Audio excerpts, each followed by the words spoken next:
Assalamualaikum warahmatullahi wabarakatuh. Waalaikumsalam warahmatullahi wabarakatuh. Alhamdulillah, bertemu lagi dengan kami, Syekh Jati Channel. Pada tema video kami kali ini akan membuka tentang cakra. Yang mana cakra tersebut adalah sebuah energi atau titik-titik energi yang terpusat dalam 8 titik. Sebelum kita melanjutkan video ini, silahkan like dan subscribe channel kami. Dan jangan lupa klik tombol lonceng di bawah ini supaya Anda mendapatkan pemberitahuan yang pertama dari update video-video kami yang terbaru. Begini saya mau tanya. Saya pernah nonton videonya Syekh Jati yang membahas tentang cakra. Ya. Dan kebetulan juga di situ ada yang komen tentang kesulitan membuka cakra. Dan saya ingin untuk lebih diperjelas tentang bagaimana caranya bisa membuka cakra yang ke-8 atau cakra mahkota itu. Alhamdulillah.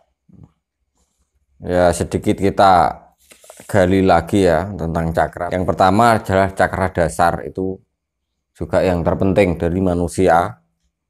Untuk memancarkan aura manusia mungkin tidak akan berfungsi yang lainnya tanpa dasar, yaitu langkah kaki kita. Mungkin kalau kita hanya punya niatan tanpa harus dikerjakan, itu tidak bisa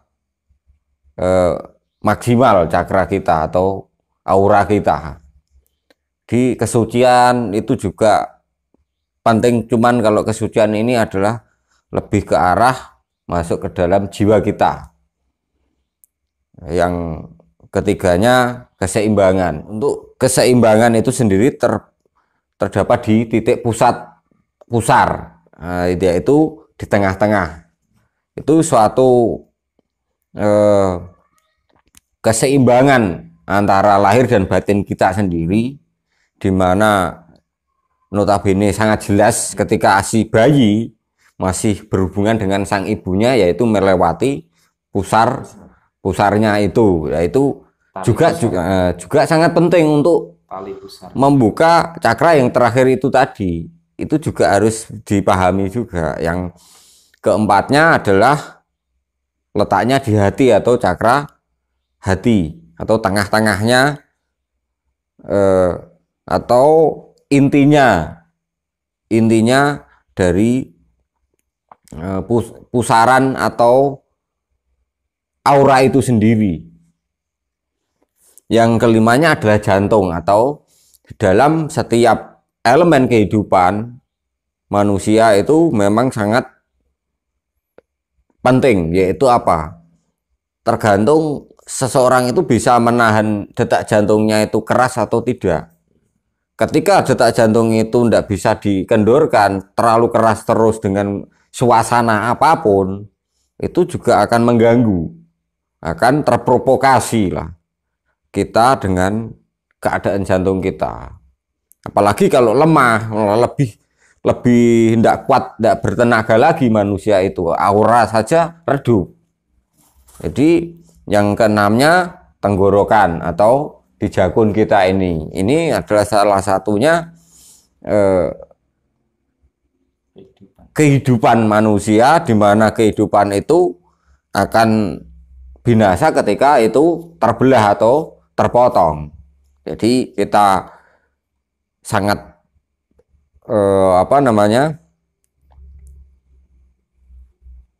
sangat hati-hati di dalam mensikapi hidup ini untuk kelanjutan dari cakra-cakra itu semakin tinggi, semakin naik, yaitu lebih ke arah ajna atau mata batin lah.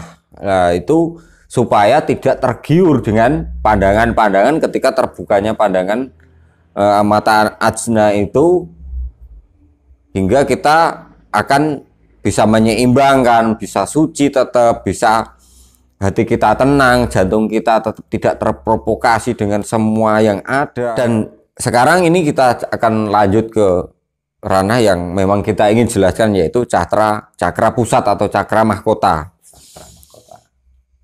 Sebelumnya tadi saya telah jelaskan dasar dan lain sebagainya sampai saatnya ajna itu juga penting untuk tentang cakra pusat ini. Perannya juga sangat penting karena cakra pusat ini adalah bentuk ciri khas atau mahkotanya manusia atau baik buruknya diri kita itu dari mahkota ini atau cakra mahkota ini, cakra pusat ini. Ketika kita ingin baik tetapi dasarnya yang berkelanjutan itu tadi kita tidak latih juga akan percuma.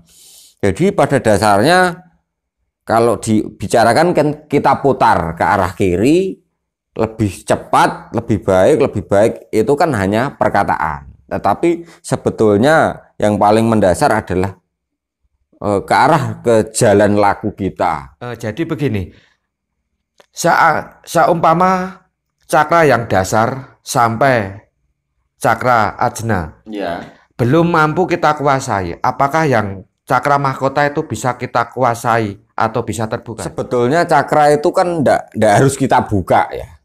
Itu sudah ada di dalam diri kita. Tinggal kita aktifkan. Kita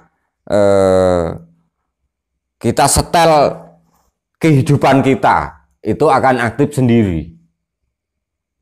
Jadi ini kan pengertiannya bukan untuk seperti membuka pintu, tidak ya. Tidak, tapi ini adalah kayak kalau yang dasar itu sebagai pondasi, kalau kesucian itu sebagai pokok dari kehidupan, kalau keseimbangan itu adalah menyeimbangkan diri kita, tidak memilih yang baik-baik saja, yang buruk-buruk saja, cuma itu.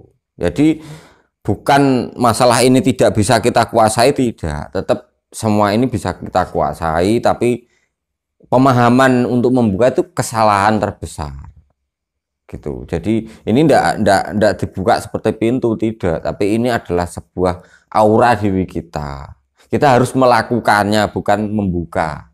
Melakukannya dengan cara satu untuk menenangkan hati atau jantung atau keseimbangan kan mungkin dengan meditasi itu ya paling penting ya. Meditasi itu dengan diarahkan ke dasar atau ke jalan hidup kita. Kesucian adalah perbuatan-perbuatan kita, keseimbangan adalah tidak membuat patokan bahwa yang baik harus kita kumpuli, yang jahat kita tidak kumpuli, tidak seperti itu. Mohon kejelasannya di sini berarti sering ada ya teknik-teknik pelatihan atau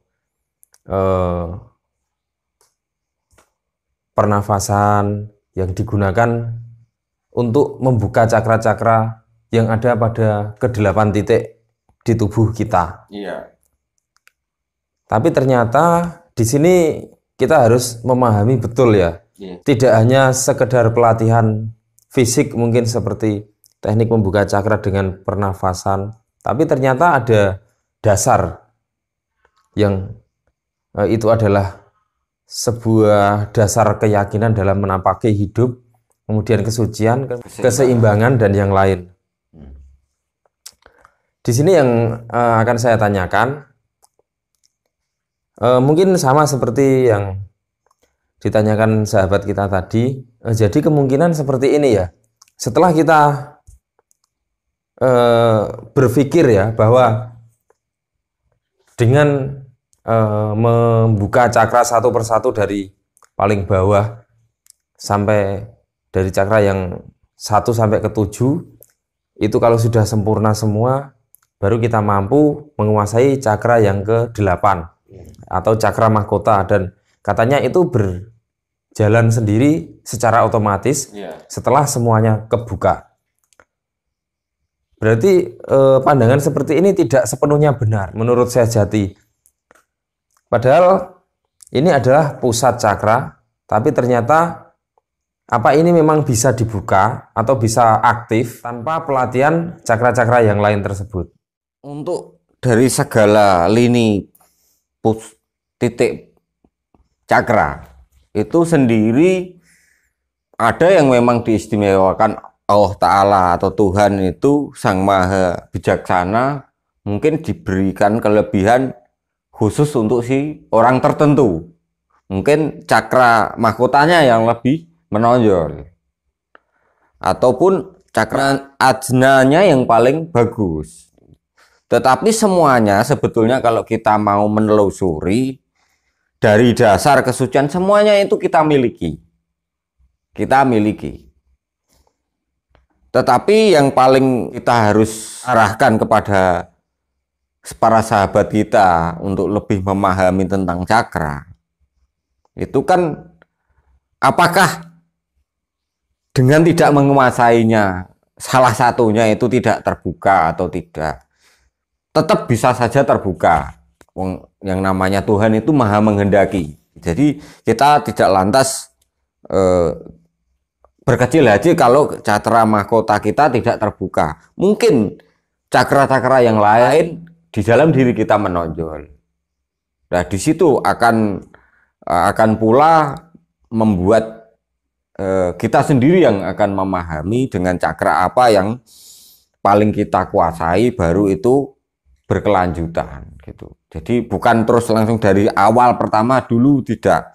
Tapi mungkin ada orang yang memang sudah diberi karismatik, yaitu karismatik adalah orang yang sudah disegani, contohnya anaknya Pak Lurah. Itu karismatiknya sudah ada. Itu mahkotanya sudah hidup. Dia sudah memiliki karisma di dalam warga, kewargaan atau masyarakat. Dia mahkotanya sudah hidup. Cakra mahkotanya bekerja sudah keras dari bapaknya yang seorang lurah gitu loh. Jadi, tetapi kan belum tentu yang ini terjalankan. Yang pertama, kedua, dan ketiga, selanjutnya sampai yang ketujuh kan belum tentu berjalan atau terbuka.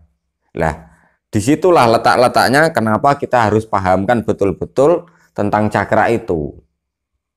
Kalau orang yang mungkin orang biasa yang tidak ada dasaran anak orang kaya, orang konglomerat ataupun orang yang terpandang, mungkin kan kita tidak dipandang sama sekali orang lain.